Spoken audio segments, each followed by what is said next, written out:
tarde a todos. Nosso trabalho vai falar sobre a introdução à física nuclear. Nosso grupo é composto pelas acadêmicas Karine, Michele, Eupoliana e Thalia. Então, a definição. O que é a física nuclear? A física é a física que estuda as partículas constituintes dos núcleos atômicos, os prótons e os elétrons, e as interações existentes entre elas. Essas interações são capazes de manter as partículas unidas em distâncias extremamente pequenas, na ordem de nanômetros. A história. A física nuclear surgiu a partir da descoberta da radioatividade em 1896 por Becquerel. A descoberta do elétron foi por Joseph John Thomson e foi uma indicação de que o átomo tinha estrutura interna. No início do século XX, o modelo aceito do átomo era o modelo conhecido como pudim de ameixas. Thomson sugeriu que esses elétrons situavam-se numa parte do átomo que representava a carga positiva. Desse modo, o átomo de Thomson teria o aspecto de ameixas em um pudim. Por esse motivo, ficou conhecido com esse nome, modelo de pudim de ameixa ou pudim com passas. Hoje a gente poderia pensar em um panetone ou um chocotone. No fim do século XX foi construído o primeiro reator nuclear.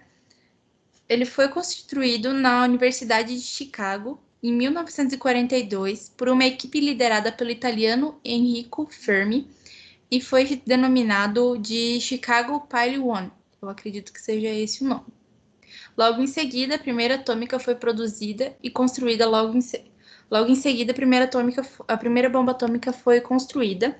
E falando de bomba atômica, a gente não pode esquecer da Little Boy e da Fat Man, que são as bombas atômicas que foram utilizadas na guerra que os Estados Unidos lançou em Hiroshima e Nagasaki em 1945. Bom, agora a gente vai falar um pouco o que ela estuda. E a gente pode dar alguns exemplos que são estudados pela física nuclear, que são os decaimentos radioativos, as fisões nucleares e as fusões nucleares. Decaimento radioativo. O decaimento radioativo natural ocorre quando o núcleo do átomo de algum elemento químico é instável. Então ele se parte, liberando radiações eletromagnéticas e se desintegrando. O núcleo estável é instável quando ele possui mais de 84 prótons. A desintegração, porque o núcleo atômico é carregado de prótons, que ocupam grande parte do pequeno espaço disponível.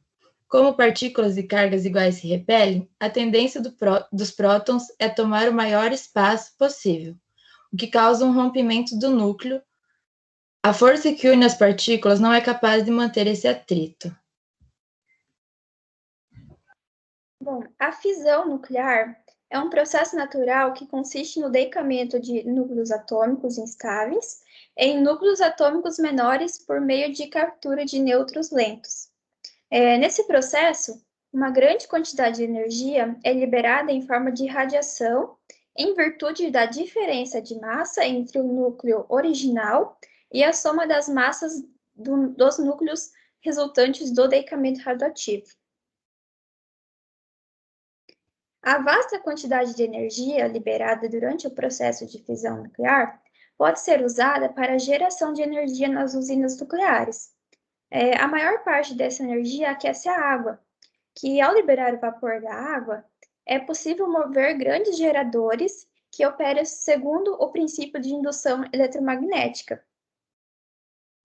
Isto é, que no interior desses geradores é possível encontrar enormes magnetos giratórios colocados no interior de bobinas condutoras, e esses geradores são capazes de gerar abundante quantidade de energia elétrica.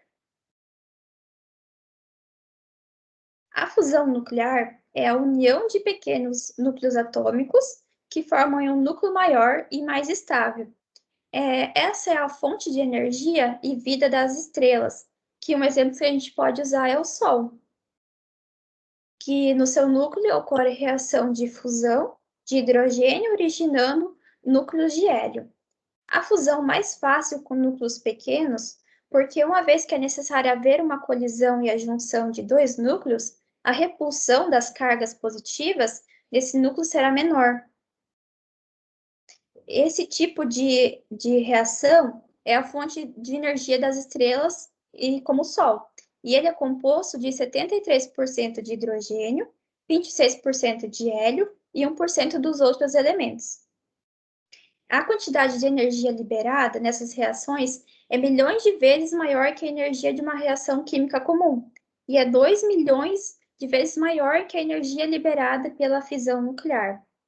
Em razão dessa alta energia liberada, o sonho de muitos cientistas é produzir a energia por esse tipo de reação.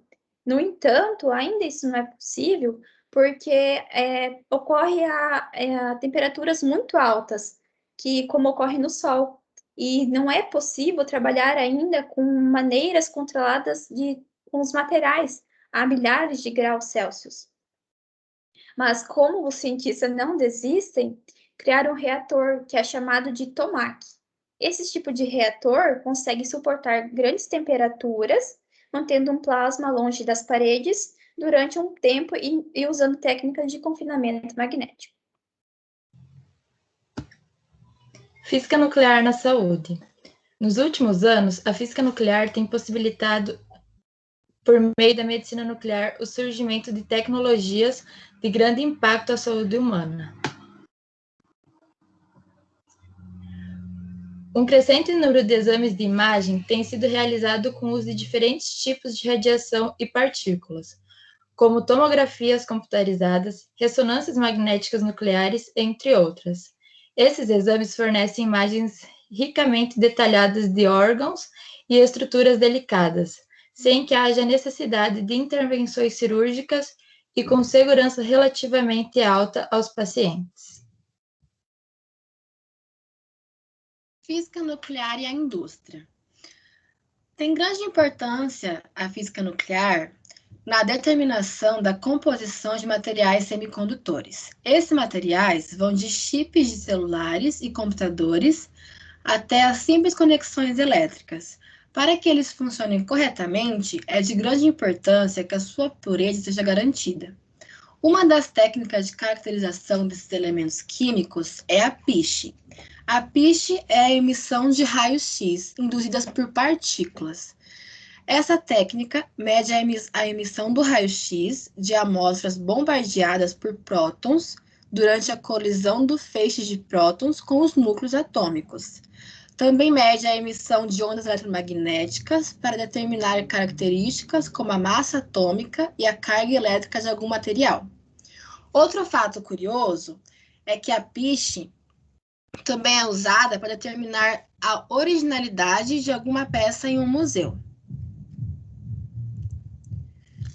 Física nuclear e o meio ambiente. A física nuclear é usada no meio ambiente para determinação dos núcleos radioativos presentes nas rochas e no solo, sendo importante para a determinação do passado da Terra e para a definição de padrões climáticos. Mas também tem o lado ruim. Apesar de ajudar o meio ambiente, acontecem muitos problemas com o destino dos resíduos que ficam no reator, conhecido também como lixo atômicos.